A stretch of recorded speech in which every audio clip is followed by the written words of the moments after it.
Hello and welcome back. Thanks for joining. My name is Berit and today's video is about the first half of The House of 100 Whispers by Graham Masterton. This is the book that we are reading kind of together for everybody who wants to join in. So today we're just talking about the first half of the book, and then towards the end of June I'm gonna upload more of a regular review video. So in this one I will not talk much about the plot, because this will be mostly about just, my first reading impressions, and I also want to know what you guys think. So yeah, this video will be kind of different, and then the next one will be more of a regular review about the book. So yeah, The House of 100 Whispers, what has happened so far? We have Herbert Russell, who, well, we don't have him anymore because he was murdered in the very first chapter, but we have his 3 kids, Rob, Martin and Grace, or Gracie, who are now at the house, and they kind of have to decide what to do with it. They have heard Herbert's will. I think none of them was particularly happy about the will. And then Timmy, the 5-year-old son of Rob and his wife Vicky, he goes missing pretty early in the book, and people have been searching him ever since. He's been missing for a few days now at the halfway point through the book. And yeah, nobody knows where he is. They have search teams on the moor, but nobody is able to find him. They also hadn't heard him leaving the house at all. So the question is whether or not he might still be inside the house. But nobody is able to find him. And then one of the search people, John Kipling, he also tells Rob and Vicky about this kind of, well, not tradition, but this kind of thing where the old houses on the Dartmoor often had priest holes or priests' hides, which were like secret rooms inside the house where priests would hide in the time where, well, Catholic priests were hunted. And so they go searching for one of those priest holes in the house. And they eventually find one, but Timmy is also not in there. And then Rob's brother Martin also goes missing, kind of. We don't know yet whether or not Martin is actually missing or whether he has just left the house after an argument with his wife Catherine. But Martin is not there anymore either. And now towards the halfway point, we also get more of like supernatural aspects in the book, which I will talk more about just in a bit. This is just a short and probably kind of chaotic recap of what's been happening so far. Now I would like to know from you, what is your overall impression of the book so far? How do you like it? Also, I would like to know what do you like best about the book up until now. Is there anything that has surprised you? Is there anything that has disappointed you?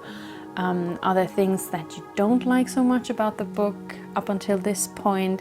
Let me know your impressions so that we can start a conversation about this book if you like. My overall impression of the book up until now is kind of not the best, not the worst, I guess, which sounds horrible, but it's actually kind of okay, I think.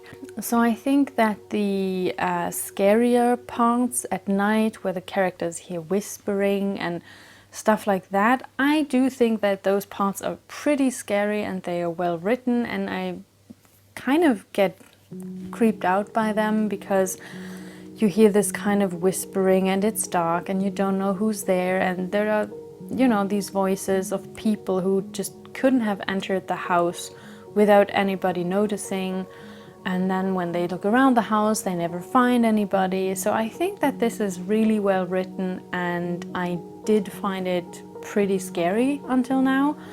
But between the scary parts, like the whole we are looking for Timmy plot, I don't know, it kind of doesn't catch me completely, because I feel that sometimes when the characters talk to each other, it feels kind of artificial in a way, kind of not too authentic.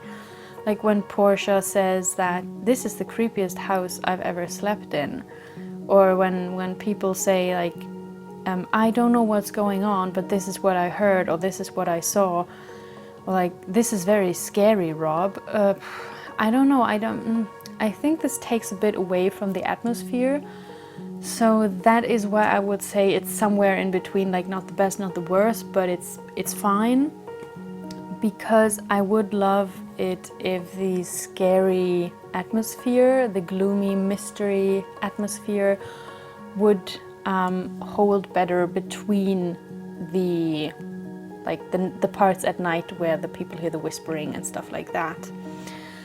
I think that would be my main thing about what I'm not enjoying too much about the book. As I said, it's fine. It's not something where I'm like, well, I don't like this, but it's just not something that I love about the book. But I also think that this might change in the second half, because I think that the scarier parts will be more now.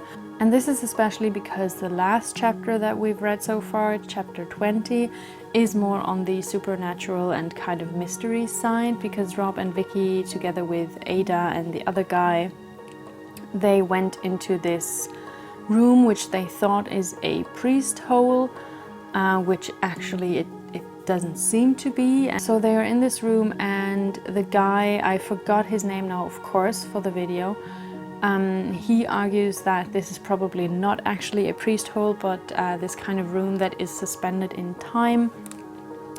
And then you have these like 4 kind of ghosts, not really ghosts, but kind of ghosts, that drag Ada through the wall. I thought this was kind of interesting. So now we know that we're dealing with something definitely supernatural, and I think this has the potential of becoming very scary, because we still don't know why those presences are able to go around through the house, like travel through the house and be in other rooms. And I'm also kind of curious to know what time those presences are stuck in.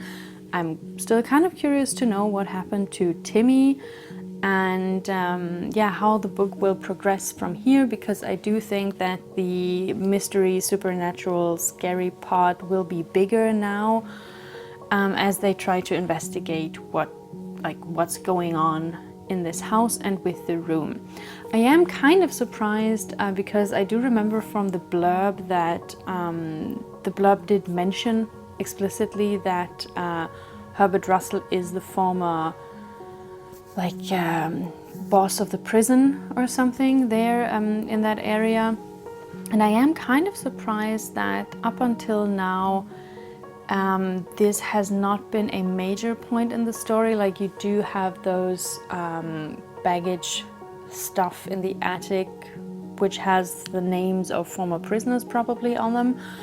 But I'm kind of surprised that we haven't yet had more of the prison aspect in the story. Maybe that will also be more present in the second half. But yeah, that was something that kind of surprised me, because I thought that the whole prison stuff would be more present already now. But yeah, we'll see how it progresses. So yeah, I think my favorite part about the book up until now is definitely the kind of whispering night stuff that's going on, because I do find it scary. And I think the part that disappointed me most was how the story doesn't always feel authentic, especially the way the characters talk. I kind of hope that it gets better in the second half, but we will see, I guess. I do like that sometimes the characters are also described with the dialect they talk in, which for me is funny, because I don't know the Devon dialect or the Cornish dialect or whatever, but I do like that there are obviously nuances in how the characters talk, and this is taken up in the book. I think that's kind of nice. So I think that's it from me for today. Those are my first impressions of the first half of the book. I hope that you're enjoying the novel if you're reading along. Please let me know what you think so far. We can also speculate about what might be the deal with the house. I mean, we do kind of know that this they have this room that is suspended in time, but we still don't know what time the presences are stuck in and why they are stuck there. And also I kind of wonder how that would work, which elements you would have to mix to get this kind of room suspended in time, which is an interesting concept. And I do wonder how that affects the whole house, because the presences seem to be able to go through the house. So I think there might be some interesting discoveries in the second half, and also I think the second half might be more heavy on the mystery side. But we'll see. Yeah, let me know your impressions. I hope that you enjoyed hearing about my first impressions, and maybe I'll see you in the next one. Bye!